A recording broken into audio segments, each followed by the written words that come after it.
Hi, welcome back to my channel. ಎಲ್ಲರಿಗೂ ನಮಸ್ಕಾರ. ಇವತ್ತಿನ ವಿಡಿಯೋದಲ್ಲಿ ನಾನು ಇನ್ಕಮ್ ಫ್ರಮ್ ಹೌಸ್ ಪ್ರಾಪರ್ಟಿದು 15 ಮಾರ್ಕ್ಸ್ ಪ್ರಾಬ್ಲಮ್ನ ಮಾಡ್ತಾ ಇದ್ದೀನಿ. ಆದರೆ ಪ್ರಾಬ್ಲಮ್ ಮಾಡೋದಕ್ಕೆ ನಿಮಗೆ ಫಾರ್ಮ್ಯಾಟ್ ಚೆನ್ನಾಗಿ ಗೊತ್ತಿರಬೇಕು. ಫಾರ್ಮ್ಯಾಟ್ನ ನಾನು ಇಂಟ್ರೊಡಕ್ಷನ್ ವಿಡಿಯೋದಲ್ಲೇ ಎಕ್ಸ್ಪ್ಲೇನ್ ಮಾಡಿದ್ದೀನಿ. ನೀವು ಆ ವಿಡಿಯೋನ ನೋಡಿಲ್ಲ ಅಂದರೆ ಫಸ್ಟು ಆ ವಿಡಿಯೋನ ನೋಡಿ, ಆಮೇಲೆ ಈ ವಿಡಿಯೋನ ನೋಡಿ. ಆವಾಗ ಪ್ರಾಬ್ಲಮ್ ಮಾಡುವಾಗ ಬೇಗ ಅರ್ಥ ಆಗುತ್ತೆ. ಇಲ್ಲಿ ನಾನೊಂದು ಕ್ವಶನ್ ತಗೊಂಡಿದ್ದೀನಿ. ಈ ಕ್ವಶನ್ನ 2019 ಕೇಳಿದ್ದಾರೆ. ಕ್ವೆಶನ್ ಅಲ್ಲಿ ನೋಡಿ ಏನ್ ಕೊಟ್ಟಿದ್ದಾರೆ ಅಂತ. Mister Girish is the owner of the following house property in Mysore. Mister Girish ಇದಾರಲ್ವಾ, ಅವರು 3 ಹೌಸಸ್ ಓನರ್. ಓಕೆನಾ, ನಾವೇನ್ ಮಾಡಬೇಕು ಈಗ? ಟ್ಯಾಕ್ಸಬಲ್ ಇನ್ಕಮ್ ಫ್ರಮ್ ಹೌಸ್ ಪ್ರಾಪರ್ಟಿನ ಕ್ಯಾಲ್ಕುಲೇಟ್ ಮಾಡಬೇಕು. ಈಗ ಆನ್ಸರ್ನ ಸ್ಟಾರ್ಟ್ ಮಾಡೋಣ. ಇದು ಸೊಲ್ಯೂಷನ್. ಫಸ್ಟ್ ಆನ್ಸರ್ ಬರೆಯೋಗ ಹೆಡ್ಡಿಂಗ್ ಬರಬೇಕು. ಏನಂತ ಬರೀಬೇಕು? ಕಂಪ್ಯೂಟೇಷನ್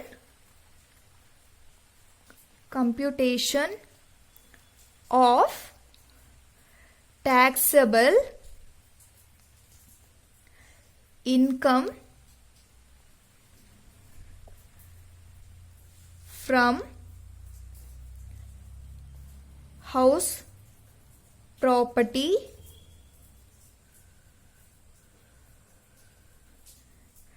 ಆಫ್ ಅಸೆಸಿ ಯಾರು ಕೊಟ್ಟಿದ್ದಾರೆ? ಮಿಸ್ಟರ್ ಗಿರೀಶ್ ಅಲ್ವಾ, ಹಾಗಾಗಿ ಮಿಸ್ಟರ್ ಗಿರೀಶ್ ಅಂತ ಬರಬೇಕು.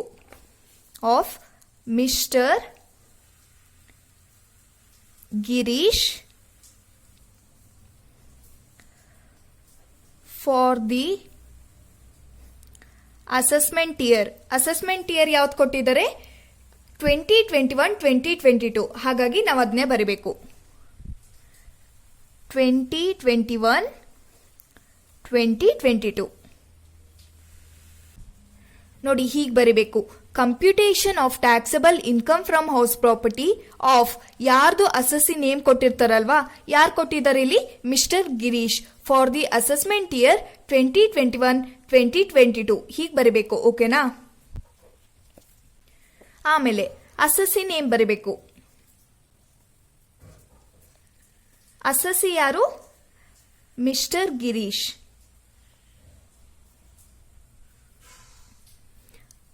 ಆಮೇಲೆ ಪ್ರೀವಿಯಸ್ ಇಯರ್ ಬರಬೇಕು. ಪ್ರೀವಿಯಸ್ ಇಯರ್ ಏನು? 2020-2021. ಅಸೆಸ್ಮೆಂಟ್ ಇಯರ್ ಏನು? 2021-2022. ಈಗ ಫಾರ್ಮ್ಯಾಟ್ ಪ್ರಕಾರ ಪ್ರಾಬ್ಲಮ್ನ ಮಾಡ್ತಾ ಹೋಗೋಣ. ಫಸ್ಟು ಇಲ್ಲಿ ಪರ್ಟಿಕ್ಯುಲರ್ಸ್ ಬರುತ್ತೆ. ಪರ್ಟಿಕ್ಯುಲರ್ಸ್. ಆಮೇಲೆ ಇಲ್ಲಿ ಕ್ವಶನ್ ಅಲ್ಲಿ ಏನ್ ಕೊಟ್ಟಿದ್ದಾರೆ? 3 ಹೌಸಸ್ ಕೊಟ್ಟಿದ್ದಾರಲ್ವಾ, ಹೌಸ್ 1, ಹೌಸ್ 2, ಹೌಸ್ 3. ಅದನ್ನ ಇಲ್ಲಿ ಬರೀಬೇಕು. House 1, house 2, house 3. ಹೀಗೆ ಬರ್ಕೊಂಡಾಯ್ತಲ್ವಾ. ಈಗ ನಾವೇನು ನೋಡಬೇಕು ಅಂದರೆ ಫಸ್ಟು ಯಾವುದು ಲೆಟೌಟ್ ಪ್ರಾಪರ್ಟಿ, ಯಾವುದು ಸೆಲ್ಫ್ ಆಕ್ಯುಪೈಡ್ ಪ್ರಾಪರ್ಟಿ ಅಂತ ನೋಡ್ಬೇಕಾಯ್ತಾ. ಹೌಸ್ 1, ಹೌಸ್ 2, ಹೌಸ್ 3 ಅಲ್ಲಿ ಯಾವುದು ಲೆಟೌಟ್ ಪ್ರಾಪರ್ಟಿ, ಯಾವುದು ಸೆಲ್ಫ್ ಆಕ್ಯುಪೈಡ್ ಪ್ರಾಪರ್ಟಿ ಅಂತ ನೋಡಬೇಕು. ಕ್ವಶನ್ ಅಲ್ಲಿ ಕೊಟ್ಟಿದ್ದಾರೆ, ನೋಡೋಣ. ಇಲ್ಲಿ ಕ್ವಶನ್ ಅಲ್ಲಿ ಡೈರೆಕ್ಟ್ ಆಗಿ ಕೊಟ್ಟಿಲ್ಲ. ನಾನು ಇದೇ ತರದ್ದು ಇನ್ನೊಂದು ಪ್ರಾಬ್ಲಮ್ ಮಾಡಿದ್ದೆ.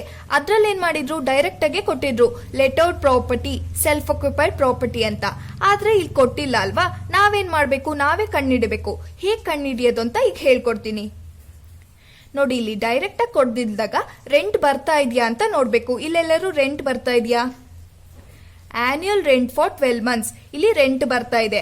ಹಾಗಾದ್ರೆ ಹೌಸ್ 1 ಕೂಡ 24,000 ರೆಂಟ್ ಬರ್ತಾ ಇದೆ. ರೆಂಟ್ ಬರ್ತಾ ಇದೆ ಅಂತ ನಾವೇನ್ ಅನ್ಕೊಳ್ಬೇಕು ಅಂದ್ರೆ, ರೆಂಟ್ ಬರ್ತಾ ಇದೆ ಅಂದ ತಕ್ಷಣ ಅದು ಲೆಟೌಟ್ ಪ್ರಾಪರ್ಟಿ ಅಂತ ಅನ್ಕೊಳ್ಬೇಕು. ಹಾಗಾಗಿ ಹೌಸ್ 1 ಏನಾಗುತ್ತೆ? ರೆಂಟ್ ಬರ್ತಾ ಇದೆ ಅಲ್ವಾ, ಹಾಗಾಗಿ ಅದು ಲೆಟೌಟ್ ಪ್ರಾಪರ್ಟಿ ಆಗುತ್ತೆ. ಇಲ್ಲಿ ಬರ್ಕೊಳ್ಬೇಕು ಲೆಟೌಟ್ ಪ್ರಾಪರ್ಟಿ, LOP. ಓಕೆನಾ? ಈಗ ಹೌಸ್ 2ಗೂ ನೋಡ್ಬೇಕು. ಅವ್ರು ಡೈರೆಕ್ಟ್ ಆಗಿ ಕೊಟ್ಟಿಲ್ಲ. ಇಲ್ಲಿ ರೆಂಟ್ ಬರ್ತಾ ಇದೆ ಅಲ್ವಾ, 18,000 ಬರ್ತಾ ಇದೆ. ಸೊ ಹಾಗಾಗಿ ಇದೇನಾಗುತ್ತೆ? ಲೆಟೌಟ್ ಪ್ರಾಪರ್ಟಿ ಆಗುತ್ತೆ. House 2 let out property. LOP. House 3 ನೋಡಿ ನಿಲ್ ಅಂತ ಕೊಟ್ಟಿದ್ದಾರೆ. ಹಾಗಾದ್ರೆ ರೆಂಟ್ ಬರ್ತಾ ಇಲ್ಲ. ರೆಂಟ್ ಬರ್ತಾ ಇಲ್ಲ ಅಂದ್ರೆ ನಾವೇನ್ ಅನ್ಕೊಳ್ಬೇಕು, ಅದು ಲೆಟೌಟ್ ಪ್ರಾಪರ್ಟಿ ಅಲ್ಲ, self occupied property. Self occupied ಪ್ರಾಪರ್ಟಿಯಲ್ಲಿ ಏನಾಗುತ್ತೆ, ಯಾವುದೇ ರೀತಿ ರೆಂಟ್ ಬರಲ್ಲ. ಹಾಗಾಗಿ ರೆಂಟ್ ಬರ್ತಾ ಇಲ್ಲ ಅಂದ ತಕ್ಷಣ ಇಲ್ಲಿ ನಿಲ್ ಅಂತ ಕೊಟ್ಟಿದ್ದಾರೆ ಅಂದ್ರೆ ಅದೇನಾಗುತ್ತೆ, ಸೆಲ್ಫ್ ಆಕ್ಯುಪೈಡ್ ಪ್ರಾಪರ್ಟಿ ಆಗುತ್ತೆ. ಇದನ್ನೆಲ್ಲ ನಾನು ಫಸ್ಟ್ ವಿಡಿಯೋದಲ್ಲೇ ಹೇಳಿದ್ದೀನಿ, ಹಾಗಾಗಿ ಆ ವಿಡಿಯೋನ ನೋಡಿ ಅಂತ ಹೇಳಿದ್ದು. SOP. ಈಗ ನಾವು ಲೆಟೌಟ್ ಪ್ರಾಪರ್ಟಿದು, ಸೆಲ್ಫ್ ಆಕ್ಯುಪೈಡ್ ಪ್ರಾಪರ್ಟಿದು ರೂಲ್ಸ್ ನ ಫಾಲೋ ಮಾಡ್ತಾ ಪ್ರಾಬ್ಲಮ್ ನ ಮಾಡ್ತಾ ಹೋಗ್ಬೇಕು.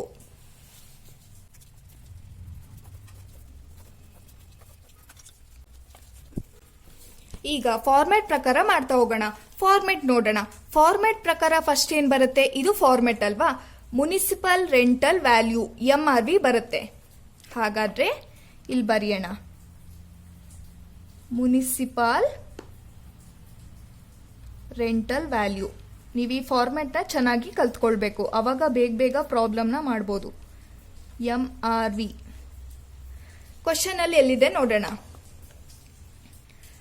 ನೋಡಿ, municipal value, municipal rental value ಅಂತಾನೆ ಕೊಡಬೇಕು ಅಂತ ಇಲ್ಲ, ಮುನಿಸಿಪಲ್ ವ್ಯಾಲ್ಯೂ ಈ ತರ ಕೊಟ್ಟಿರ್ತಾರೆ. ಹಾಗಾದ್ರೆ ಹೌಸ್ 1ಗೆ ಎಷ್ಟಿದೆ ಮುನಿಸಿಪಲ್ ವ್ಯಾಲ್ಯೂ, 16,000 ಇದೆ. ಇದನ್ನ ಬರಿಬೇಕು, 16,000.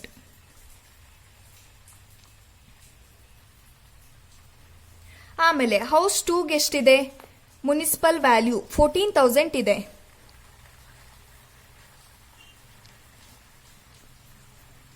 ಹೌಸ್ 3ಗೆ ಎಷ್ಟಿದೆ, 3,560 ಇದೆ.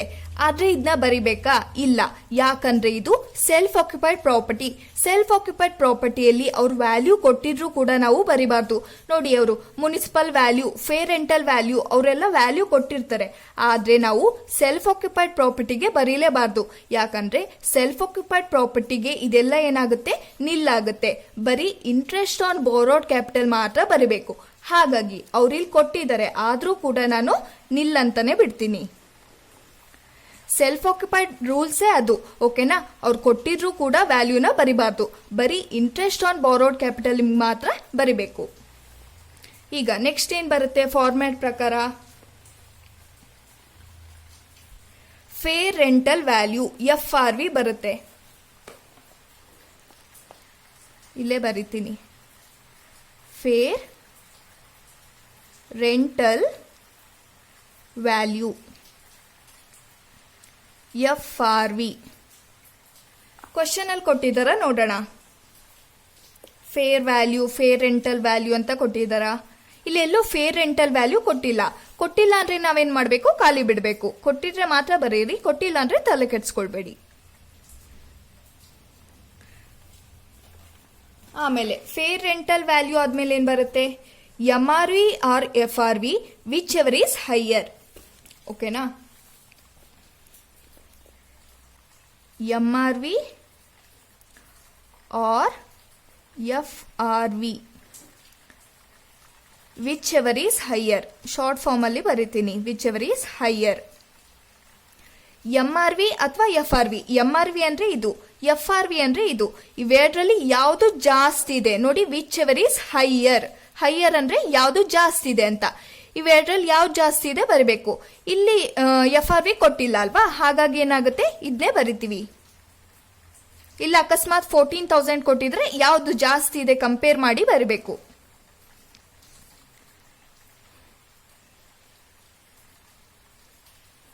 ಇಲ್ಲಿ ನಿಲ್ಲೆ ಆಗುತ್ತೆ. ಆಮೇಲೆ ನೆಕ್ಸ್ಟ್ ಏನ್ ಬರುತ್ತೆ ಫಾರ್ಮ್ಯಾಟ್ ಪ್ರಕಾರ, standard rent SR.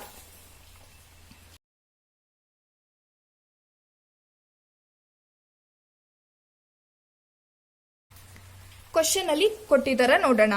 Standard rent ನೋಡಿ ಇಲ್ಲೇ ಕೊಟ್ಟಿದ್ದಾರೆ. ಹೌಸ್ 1ಗೆ ಎಷ್ಟು ಕೊಟ್ಟಿದ್ದಾರೆ, 18,000 ಕೊಟ್ಟಿದ್ದಾರೆ. ಹೌಸ್ 1 ಸ್ಟ್ಯಾಂಡರ್ಡ್ ರೆಂಟ್ 18,000 ಎಲ್ಲ ಕ್ವಶನ್ ಅಲ್ಲೇ ಕೊಟ್ಟಿರ್ತಾರೆ. ಆಮೇಲೆ ಹೌಸ್ 2ಗೆ 12,000.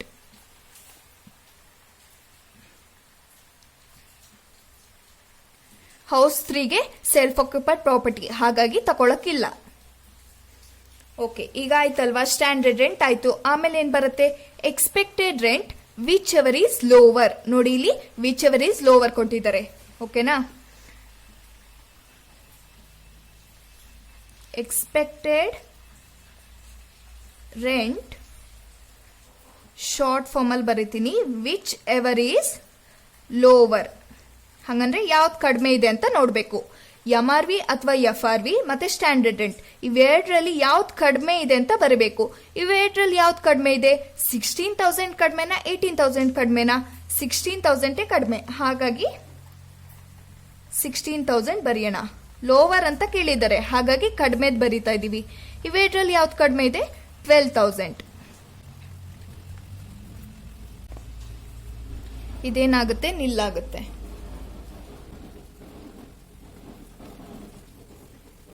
ಈಗ ಎಕ್ಸ್ಪೆಕ್ಟೆಡ್ ರೆಂಟ್ ಆಯ್ತು, ಆಮೇಲೆ ಏನ್ ಬರುತ್ತೆ?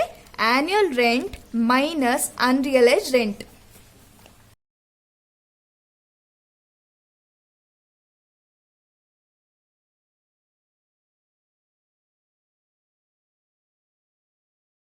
ಆನ್ಯುಯಲ್ ರೆಂಟ್ ಅಂದ್ರೆ ಏನು? 12 ಮಂತ್ಸಿಗೆ ಎಷ್ಟು ರೆಂಟ್ ಅಂತ ನೋಡೋಣ. ಕ್ವಶನ್ ಅಲ್ಲಿ ಕೊಟ್ಟಿದ್ದಾರ ಅಂತ ನೋಡಿ. ಇಲ್ಲಿ ಆನ್ಯುಯಲ್ ರೆಂಟ್ ಕೊಟ್ಟಿದ್ದಾರೆ. ಆನ್ಯುಯಲ್ ರೆಂಟ್ ಫಾರ್ 12 ಮಂತ್ಸ್, ಹಾಗಂದ್ರೆ 1 ವರ್ಷದ ರೆಂಟ್ ಅಂತ.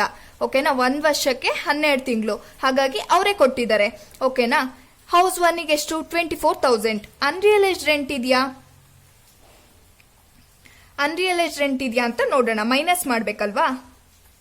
ನೋಡಿ, ಅನ್ರಿಯಲೈಸ್ಡ್ ರೆಂಟ್ ಕೊಟ್ಟಿಲ್ಲ ಅವರು, ಇಲ್ಲಿ ಕೊಟ್ಟಿದ್ದಾರೆ. ಇದೊಂದು ಅಡ್ಜಸ್ಟ್ಮೆಂಟ್ ಆಯ್ತಾ, ಇದನ್ನ ಮೈನಸ್ ಮಾಡಕ್ಕಿಲ್ಲ. Unrealised rent allowed in the assessment year 2018-19 recovered during the first house ಅಂತ ಕೊಟ್ಟಿದ್ದಾರೆ. ಆದ್ರೆ ಅದನ್ನ ಇಲ್ಲಿ ಮೈನಸ್ ಮಾಡಕ್ಕಿಲ್ಲ, ಯಾಕಂದ್ರೆ ಅದೇ ಬೇರೆ. ಓಕೆನಾ. ಅದನ್ನ ಮೈನಸ್ ಮಾಡಕ್ಕಿಲ್ಲ, ಇದು ಒಂದು ಅಡ್ಜಸ್ಟ್ಮೆಂಟ್. ನಾನು ಅದನ್ನ ಲಾಸ್ಟಿಗೆ ಹೇಳ್ಕೊಡ್ತೀನಿ. ಬರೀ ಅನ್ರಿಯಲೈಸ್ಡ್ ರೆಂಟ್ ಅಂತ ಕೊಟ್ಟಿದ್ದಾರಾ? ಇಲ್ಲ ಅಲ್ವಾ. ಹಾಗಾಗಿ ನಾವೇನ್ ಮಾಡ್ತೀವಿ? ಇದನ್ನೇ ಬರೀತೀವಿ. ಆನ್ಯುಯಲ್ ರೆಂಟ್ ಫಾರ್ 12 ಮಂತ್ಸ್ ಎಷ್ಟಿದೆ? ಹೌಸ್ ಒನ್ಗೆ 24,000 ಇದೆ. 24,000. ಆಮೇಲೆ ಹೌಸ್ 2ಗೆ ಎಷ್ಟಿದೆ? 18,000 ಇದೆ. 18,000. ಇದು ನಿಲ್ಲಾಗುತ್ತೆ. ಈಗ ಫಾರ್ಮ್ಯಾಟ್ ಪ್ರಕಾರ ಏನ್ ಬರುತ್ತೆ? Annual rental value. ಓಕೆನಾ. ವಿಚ್ ಎವರ್ ಈಸ್ ಹೈಯರ್ ಬರೆಯೋಣ.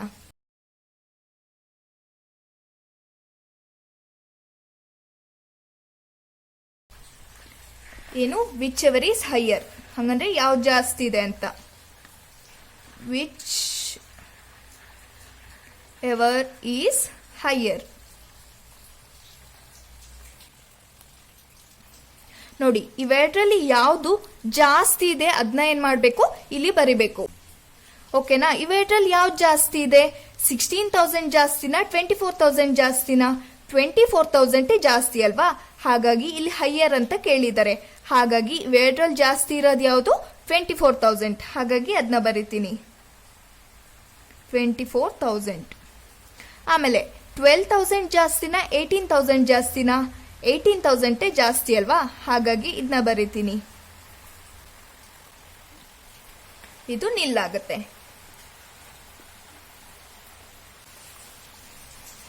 ಈಗ ನೆಕ್ಸ್ಟ್ ಏನ್ ಬರುತ್ತೆ? ಆನ್ಯುಯಲ್ ರೆಂಟಲ್ ವ್ಯಾಲ್ಯೂ ಆಯ್ತಲ್ವಾ. ನೆಕ್ಸ್ಟ್ ಏನ್ ಬರುತ್ತೆ? ಲೆಸ್ ವೇಕೆನ್ಸಿ ಪೀರಿಯಡ್ ರೆಂಟ್ ಅಲ್ವಾ, ಅದನ್ನ ಬರಿಬೇಕು.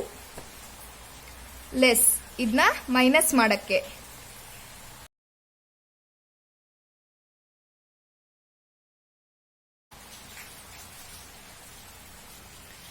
ನೋಡೋಣ ಕ್ವಶನ್ ಅಲ್ಲಿ ಕೊಟ್ಟಿದ್ದಾರ ಅಂತ. ನೋಡಿ, ಇಲ್ಲಿ ವೇಕೆನ್ಸಿ ಪೀರಿಯಡ್ 2 ಮಂತ್ಸ್ ಅಂತ ಕೊಟ್ಟಿದ್ದಾರೆ. ಓಕೆನಾ. 2 ಮಂತ್ಸ್ ಅಂತ ಕೊಟ್ಟಿದ್ದಾರೆ. ನಾವೇನ್ ಮಾಡ್ಬೇಕು? ಇದನ್ನ ಯಾವಾಗ್ಲೂ ವೇಕೆನ್ಸಿ ಪೀರಿಯಡ್ ನ ಏನ್ ಮಾಡ್ಬೇಕು? ಮಂತ್ಲಿ ರೆಂಟ್ ಜೊತೆ ಇಂಟು ಮಾಡ್ಬೇಕು. ಓಕೆನಾ. ವೇಕೆನ್ಸಿ ಪೀರಿಯಡ್ ನ ಮಂತ್ಲಿ ರೆಂಟ್ ಜೊತೆ ಇಂಟು ಮಾಡ್ಬೇಕು. ನೋಡೋಣ ಎಲ್ಲಿದೆ ಮಂತ್ಲಿ ರೆಂಟ್. ನೋಡಿ, ಇಲ್ಲಿ ಆನ್ಯುಯಲ್ ರೆಂಟ್ ಕೊಟ್ಟಿದ್ದಾರೆ. Annual rent for 12 months. ಓಕೆನಾ. ಮಂತ್ಲಿ ರೆಂಟ್ ಕೊಟ್ಟಿಲ್ಲ. ಇದು 12 ಮಂತ್ಸ್ಗೆ, ಹಾಗಂದ್ರೆ 1 ವರ್ಷ ಕೊಟ್ಟಿದ್ದಾರೆ. ನಮಗ್ ಬೇಕಾಗಿರೋದು ವೇಕೆನ್ಸಿ ಪೀರಿಯಡ್ಗೆ 1 ಮಂತಿಗೆ ಎಷ್ಟಿರುತ್ತೆ ಅಂತ. ಹಾಗಾಗಿ ನಾವೇನ್ ಮಾಡ್ಬೇಕು? ಕ್ಯಾಲ್ಕುಲೇಟ್ ಮಾಡ್ಬೇಕಾಗತ್ತೆ. ಇಲ್ಲಿ 1 ವರ್ಷಕ್ಕಿದೆ ಅಲ್ವಾ, ಅದನ್ನ ನಾವೇನ್ ಮಾಡ್ಬೇಕು? 1 ತಿಂಗಳಿಗೆ ಮಾಡ್ಕೊಳ್ಬೇಕು. ಆಮೇಲೆ ವೇಕೆನ್ಸಿ ಪೀರಿಯಡ್ ಜೊತೆ ಇಂಟು ಮಾಡ್ಬೇಕು. ಹಾಗಾಗಿ ಹೌಸ್ 1, ಇಲ್ಲಿ ವೇಕೆನ್ಸಿ ಪೀರಿಯಡ್ ಬಂದ್ಬಿಟ್ಟು ಹೌಸ್ 1 ಕೊಟ್ಟಿದ್ದಾರೆ. ಹಾಗಾಗಿ ಹೌಸ್ 1 ತಗೊಳ್ತೀನಿ. ಹೌಸ್ 1. ಓಕೆನಾ? ನೋಡಿ, ಆನ್ಯುಯಲ್ ರೆಂಟ್ ಫಾರ್ 12 ಮಂತ್ಸ್. ಒಂದು ವರ್ಷಕ್ಕೆ ಎಷ್ಟು ರೆಂಟು? 24,000. ಇದನ್ನ ನಾವೇನು ಮಾಡಬೇಕು? 1 ಮಂತಿಗೆ ಎಷ್ಟು ಅಂತ ಮಾಡಬೇಕು. ಹಾಗಾಗಿ ಏನು ಮಾಡಬೇಕು? 24,000 ಡಿವೈಡೆಡ್ ಬೈ 12 ಮಾಡಬೇಕು. ಅವಾಗೇನು ಸಿಗುತ್ತೆ? ಮಂತ್ಲಿ ರೆಂಟ್ ಸಿಗುತ್ತೆ. ಓಕೆನಾ? ನೋಡೋಣ. 24,000 ಡಿವೈಡೆಡ್ ಬೈ 12 ಎಷ್ಟು? 2,000. ಓಕೆನಾ? ಇದೇನಾಯ್ತು? ಮಂತ್ಲಿ ರೆಂಟ್ ಆಯ್ತು. ಈಗ ನಮಗೆ ಮಂತ್ಲಿ ರೆಂಟ್ ಸಿಕ್ತಲ್ವಾ? ಇದನ್ನ ಏನ್ ಮಾಡಬೇಕು? ವೇಕೆನ್ಸಿ ಪೀರಿಯಡ್ ಜೊತೆ ಇಂಟು ಮಾಡಬೇಕು. ಓಕೆನಾ? ವೇಕೆನ್ಸಿ ಪೀರಿಯಡ್ ಎಷ್ಟು? 2 ಮಂತ್ಸ್. ಹಾಗಾಗಿ ಇಂಟು 2. ಇಲ್ಲಿ ಮಂತ್ ಅಂತ ಬರೆದಿರ್ತೀನಿ. ಈಗ ಎಷ್ಟಾಗುತ್ತೆ? 2,000. ಓಕೆನಾ? ಮಂತ್ಲಿ ರೆಂಟ್ ಇದು ಇಂಟು 2 ಎಷ್ಟಾಗುತ್ತೆ? 4,000.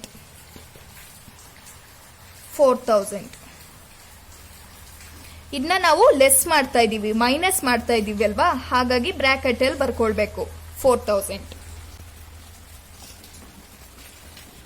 ಈಗ ವೇಕೆನ್ಸಿ ಪೀರಿಯಡ್ ರೆಂಟ್ ಆದ್ಮೇಲೆ ಏನ್ ಬರುತ್ತೆ? Gross annual value GAV. ಓಕೆನಾ? ಗ್ರಾಸ್ ಆನ್ಯುಯಲ್ ವ್ಯಾಲ್ಯೂ GAV ಹೆಂಗ್ ಬರುತ್ತೆ? Gross annual value GAV. ಓಕೆನಾ? ಆನ್ಯುಯಲ್ ರೆಂಟಲ್ ವ್ಯಾಲ್ಯೂ ಇಂದ ಮೈನಸ್ ಮಾಡಬೇಕು ವೇಕೆನ್ಸಿ ಪೀರಿಯಡ್ ರೆಂಟ್ ನ. ಅವಾಗ ಏನ್ ಸಿಗುತ್ತೆ? ಗ್ರಾಸ್ ಆನ್ಯುಯಲ್ ವ್ಯಾಲ್ಯೂ ಸಿಗುತ್ತೆ. ಹಾಗಾದ್ರೆ ಎಷ್ಟಿದೆ? ಆನ್ಯುಯಲ್ ರೆಂಟಲ್ ವ್ಯಾಲ್ಯೂ 24,000 ಇದೆ.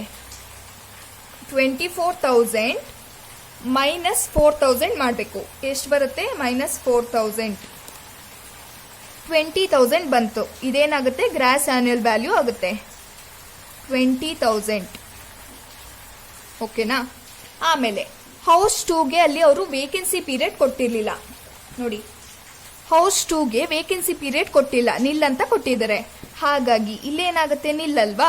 ಹಾಗಾಗಿ ಇದನ್ನೇ ಬರೀತೀವಿ 18,000. ಏನು ಮೈನಸ್ ಮಾಡಕ್ಕಿಲ್ಲ, ಇದು ನಿಲ್. ಆಮೇಲೆ ಈಗ ಗ್ರಾಸ್ ಆನ್ಯುಯಲ್ ವ್ಯಾಲ್ಯೂ ಆಯ್ತು. ಆಮೇಲೆ ಏನು ಲೆಸ್ ಮಾಡಬೇಕು? Municipal tax paid by the assessee owner. ಓಕೆನಾ? ಲೆಸ್ ಮತ್ತೆ ಓಕೆನಾ? ಮೈನಸ್ ಮಾಡಬೇಕು ಏನ? Municipal tax paid by the assessee owner. ಓಕೆನಾ? During previous year 2020-2021. ಓಕೆನಾ? ಹೀಗೆ ಬರಿಬೇಕು ಫಾರ್ಮ್ಯಾಟ್ ಪ್ರಕಾರ. ಈಗ ಕ್ವಶನ್ ಅಲ್ಲಿ ಕೊಟ್ಟಿದ್ದಾರೆ, ನೋಡೋಣ. ನೋಡಿ, ಇಲ್ಲಿ ಕೊಟ್ಟಿದ್ದಾರೆ municipal tax paid by the Girish, municipal tax paid by the tenant. ಯಾವ್ದು ತಗೊಳ್ಬೇಕು ನಾವೀಗ? ಇಲ್ಲಿ ಫಾರ್ಮ್ಯಾಟ್ ಪ್ರಕಾರ ಏನಿದೆ ಹೇಳಿ? Municipal tax paid by the assessee owner ಅಂತ ಇದೆ ಅಲ್ವಾ? ಹಾಗಾಗಿ ಓನರ್ ಪೇ ಮಾಡಿದ್ನ ತಕೊಳ್ಬೇಕು. ಇಲ್ಲಿ ಗಿರೀಶ್ ಯಾರು? ಮಿಸ್ಟರ್ ಗಿರೀಶ್ ಓನರ್ ಅಲ್ವಾ ಹೌಸ್ ಪ್ರಾಪರ್ಟಿದು. ಹಾಗಾಗಿ ನಾವೇನ್ ಮಾಡಬೇಕು? Municipal tax paid by the owner Girish ಇದನ್ನ ತಕೊಳ್ಬೇಕು. ಓಕೆನಾ? Municipal tax paid by the tenant ಇದನ್ನ ತಕೊಳ್ಬಾರ್ದು. ಅವರು ನಿಮ್ಗೆ ಕನ್ಫ್ಯೂಸ್ ಮಾಡಕ್ಕೆ ಕೊಟ್ಟಿರ್ತಾರೆ. ಆದ್ರೆ municipal tax paid by the tenant ತಕೊಳ್ಬಾರ್ದು. Municipal tax paid by the owner Girish ಇದನ್ನ ತಕೊಳ್ಬೇಕು. ಎಷ್ಟಿದೆ? ಹೌಸ್ 1 1,600.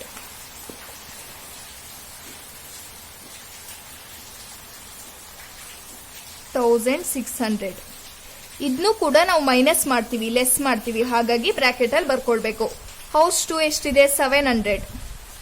ಇದನ್ನು ಬ್ರಾಕೆಟ್ ಅಲ್ಲೇ ಬರೀತೀನಿ. ಮೈನಸ್ ಮಾಡೋದನ್ನೆಲ್ಲ ಬ್ರಾಕೆಟ್ ಅಲ್ಲಿ ಬರ್ಕೊಂಡ್ಬಿಡಿ, ಅವಾಗ ಮೈನಸ್ ಮಾಡೋದಕ್ಕೆ ಜ್ಞಾಪಕ ಇರುತ್ತೆ. ಹೌಸ್ 3ಗೆ ಕೊಟ್ಟಿದ್ದಾರೆ, ಆದ್ರೂ ಕೂಡ ನಾವೇನ್ ಮಾಡಬಾರ್ದು? ತಕೊಳ್ಬಾರ್ದು. ಯಾಕಂದ್ರೆ ಇದು ಸೆಲ್ಫ್ ಆಕ್ಯುಪೈಡ್ ಪ್ರಾಪರ್ಟಿ. ಓಕೆನಾ? ಈಗ ಆಯ್ತು. ನೆಕ್ಸ್ಟ್ ಏನ್ ಬರುತ್ತೆ ಫಾರ್ಮ್ಯಾಟ್ ಪ್ರಕಾರ? ಗ್ರಾಸ್ ಆನ್ಯುಯಲ್ ವ್ಯಾಲ್ಯೂ ಇಂದ ಲೆಸ್ ಮಾಡಬೇಕು. ಏನ? ಮುನಿಸಿಪಲ್ ಟ್ಯಾಕ್ಸ್ ನ. ಅವಾಗೇನ್ ಬರುತ್ತೆ? Net annual value.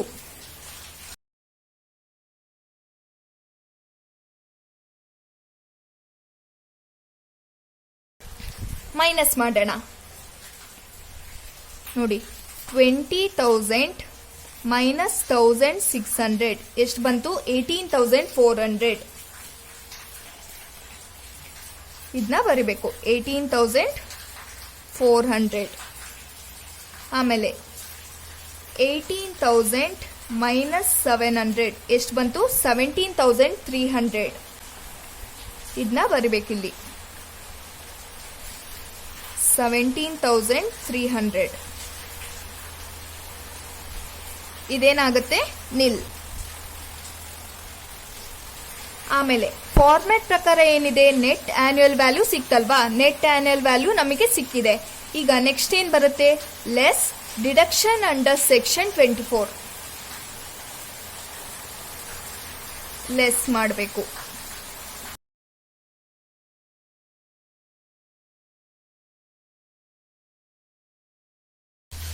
ಈಗ ಡಿಡಕ್ಷನ್ ಅಂಡರ್ ಸೆಕ್ಷನ್ 24 ಅಲ್ಲಿ ಏನ್ ಬರುತ್ತೆ, ಎರಡು ಸ್ಟೆಪ್ಸ್ ಬರುತ್ತೆ. ಫಸ್ಟ್ ಬಂದ್ಬಿಟ್ಟು standard deduction at 30% of NAV, ಅದನ್ನ ಬರೀತೀನಿ.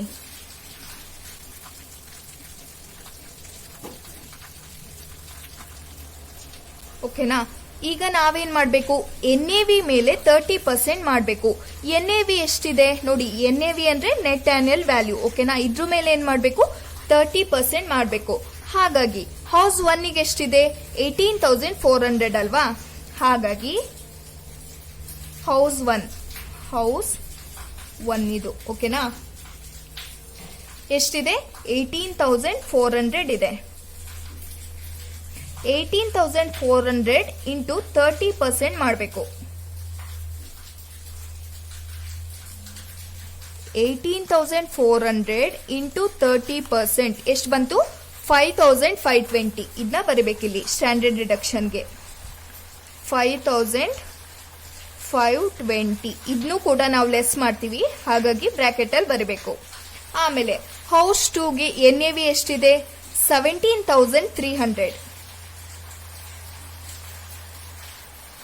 17,300 ಇಂಟು 30%. ಓಕೆನಾ, 30% ನೋಡೋಣ ಎಷ್ಟು 17,300 ಇಂಟು ಎಷ್ಟು ಮಾಡಬೇಕು 30%. ಇದು ಫಾರ್ಮ್ಯಾಟ್ ಪ್ರಕಾರನೇ 30% ಅಂತ ಕೊಟ್ಟಿರ್ತಾರೆ. ಓಕೆನಾ, ನೀವೇನಿದ್ನ ಬೇರೆ ಪರ್ಸೆಂಟೇಜ್ ಏನು ಮಾಡಕ್ಕಿಲ್ಲ. ಎಷ್ಟು 5,190. ಇದನ್ನು ಕೂಡ ಬ್ರಾಕೆಟ್ ಅಲ್ಲೇ ಬರಿಬೇಕು 5,190.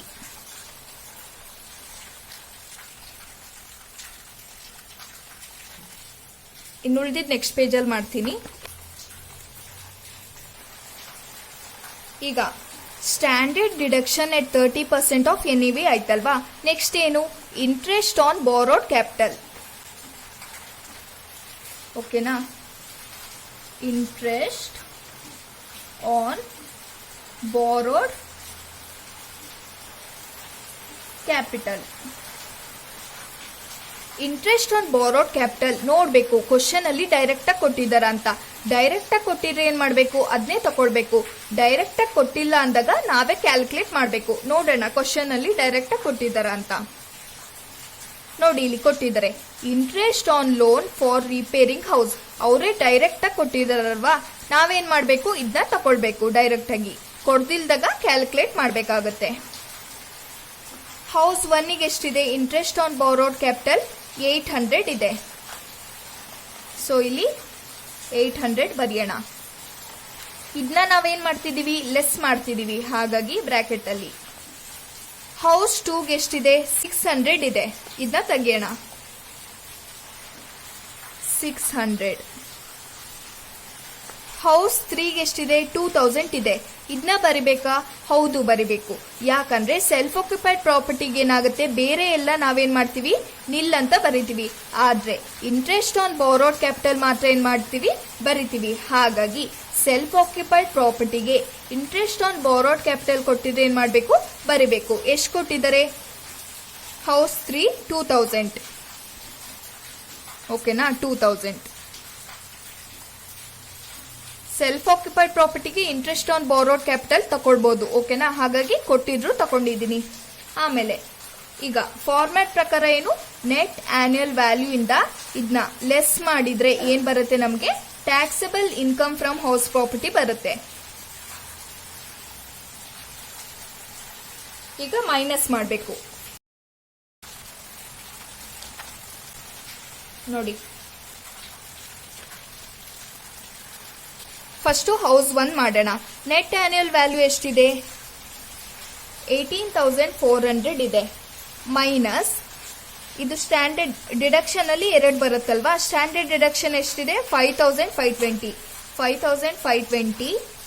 ಆಮೇಲೆ ಇಲ್ಲೆಷ್ಟಿದೆ, 800 ಇದೆ. ಮೈನಸ್ 800 ಎಷ್ಟು ಬಂತು, 12,080 ಬಂತು. ಹಾಗಾಗಿ 12,080 ಇದು ಹೌಸ್ 1 ಆಯ್ತು. ಹೌಸ್ 2ಗೂ ಹಾಗೆ ಮಾಡಬೇಕು. ನೆಟ್ ಆನ್ಯುಯಲ್ ವ್ಯಾಲ್ಯೂ ಎಷ್ಟಿದೆ, 17,300 ಮೈನಸ್ ಎಷ್ಟು, 5,190 ಮೈನಸ್ 600 ಎಷ್ಟು ಬಂತು, 11,510. ಆಮೇಲೆ ಈಗ ಹೌಸ್ 3ಗೂ ಅಷ್ಟೇ ಮಾಡಬೇಕು. ಹೌಸ್ 3ಗೆ ನೆಟ್ ಆನ್ಯುಯಲ್ ವ್ಯಾಲ್ಯೂ ಇಲ್ಲ, ಇದು ಕೂಡ ಇಲ್ಲ. ಹಾಗಾಗಿ ನಾವೇನ್ ಮಾಡ್ತೀವಿ, ಇಲ್ಲಿ 2,000 ಇದೆ ಅಲ್ವಾ, ಇದನ್ನೇ ಮೈನಸ್ ವ್ಯಾಲ್ಯೂ ತಗೊಳ್ತೀವಿ. ಯಾಕಂದ್ರೆ ಮೈನಸ್ ಮಾಡೋದಕ್ಕೆ ಏನು ಇಲ್ಲ, 2,000 ಓಕೆನಾ. ನೆಟ್ ಆನ್ಯುಯಲ್ ವ್ಯಾಲ್ಯೂ ಇಂದ ಡಿಡಕ್ಷನ್ ನ ಮೈನಸ್ ಮಾಡಿದಾಗ ಇದು ಸಿಕ್ತು. ಈಗ ಇದನ್ನ ಏನಂತ ಬರಬೇಕು, ಟೋಟಲ್ ಅಂತ ಬರಬೇಕು. ಯಾಕಂದ್ರೆ ಇನ್ನೂ ಆನ್ಸರ್ ಇದೆ, ಇದು ಇನ್ನೂ ಕಂಪ್ಲೀಟ್ ಆಗಿಲ್ಲ. Taxable income from house property ಅಂತ ಬರೆಯೋದಕ್ಕೆ ಆನ್ಸರ್ ಇನ್ನೂ ಕಂಪ್ಲೀಟ್ ಆಗಿಲ್ಲ, ಹಾಗಾಗಿ ಟೋಟಲ್ ಅಂತ ಬರೀತಿದ್ದೀನಿ. ಯಾಕೆ ಆನ್ಸರ್ ಇನ್ನು ಕಂಪ್ಲೀಟ್ ಆಗಿಲ್ಲ ಅಂದ್ರೆ ನೋಡಿ, ಇಲ್ಲಿ ಅವರು ಒಂದು ಅಡ್ಜಸ್ಟ್ಮೆಂಟ್ ಕೊಟ್ಟಿದ್ದಾರೆ. ಏನು, unrealised rent allowed in the assessment year 2018-19. Unrealised rent ನ ಅಲೋ ಮಾಡಿದ್ರು ಯಾವಾಗ, 2018-19 ನಲ್ಲಿ. ಅದನ್ನ ಫಸ್ಟ್ ಹೌಸ್ ಟೈಮ್ ಅಲ್ಲಿ ರಿಕವರ್ ಮಾಡ್ಕೊಳ್ತಾ ಇದ್ದಾರೆ. ಸೊ ಈ ತರ ಅಡ್ಜಸ್ಟ್ಮೆಂಟ್ ಕೊಟ್ಟಾಗ ಏನ್ ಮಾಡ್ಬೇಕು ಅಂದ್ರೆ, ಇಲ್ಲಿ ಹೌಸ್ 1 ಕೊಟ್ಟಿದ್ದಾರಲ್ವಾ, ಇದನ್ನ ನಾವೇನ್ ಮಾಡ್ಬೇಕು, ಟೋಟಲ್ ಆದ್ಮೇಲೆ ಆಡ್ ಮಾಡ್ಬೇಕು. ಓಕೆನಾ, ಬರಿತೀನಿ ಇಲ್ಲಿ, ಆಡ್ ಮಾಡಬೇಕು. ಆಡ್ ಓಕೆನಾ. ಏನು, ಇದು ಒಂದು ಅಡ್ಜಸ್ಟ್ಮೆಂಟ್ ಓಕೆನಾ. ಹಾಗಾಗಿ ಅಲ್ಲಿ ಮೈನಸ್ ಮಾಡಬೇಡಿ ಅಂತ ನಾನು ಹೇಳಿದೆ.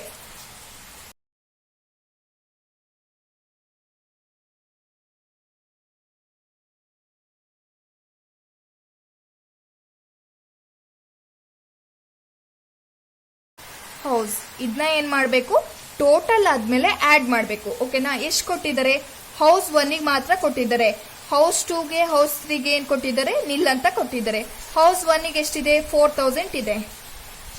ಹಾಗಾಗಿ 4,000 ಇದೇನ್ ಮಾಡಕ್ಕೆ, ಆಡ್ ಮಾಡಕ್ಕೆ 4,000. ಈ ಅಡ್ಜಸ್ಟ್ಮೆಂಟ್ ನ ಏನ್ ಮಾಡ್ಬೇಕು, ಯಾವಾಗ್ಲೂ ಟೋಟಲ್ ಆದ್ಮೇಲೆ ಆಡ್ ಮಾಡಬೇಕು. 12,080 ಪ್ಲಸ್ 4,000 ಎಷ್ಟಾಗುತ್ತೆ, 16,080 ಆಗುತ್ತೆ. 16,080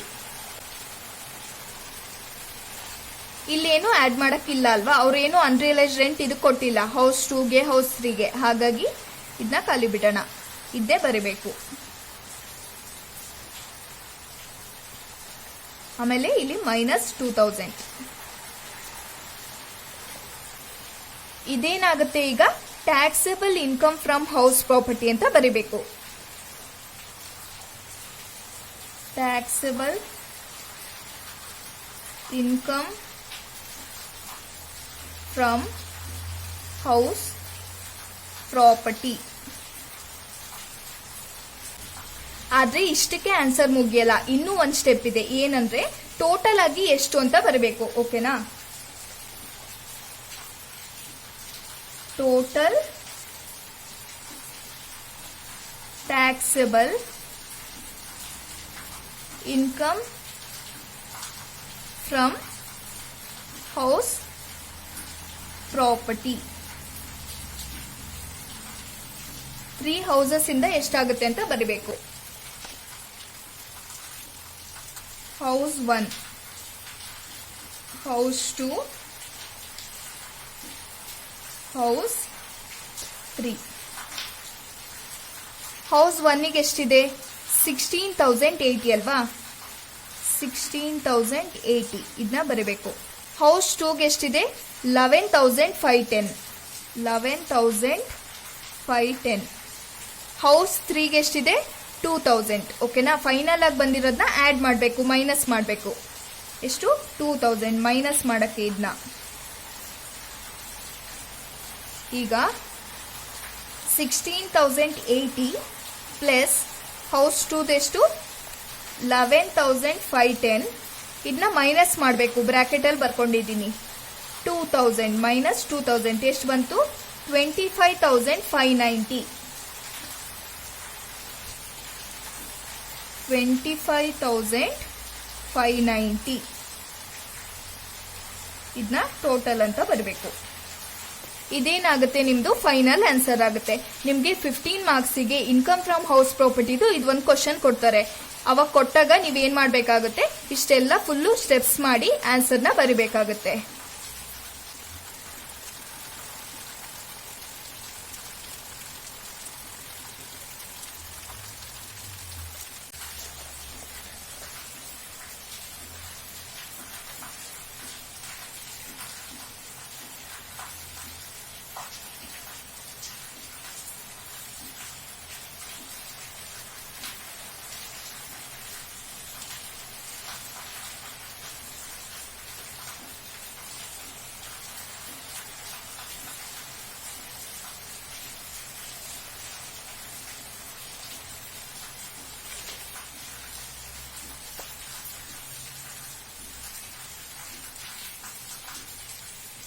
ನಿಮಗೆ ಈ ವಿಡಿಯೋ ಹೆಲ್ಪ್ ಆದರೆ, ಇಷ್ಟ ಆದರೆ ಪ್ಲೀಸ್ ನನ್ನ ಚಾನೆಲ್ಗೆ ಸಬ್ಸ್ಕ್ರೈಬ್ ಮಾಡ್ಕೊಳ್ಳಿ.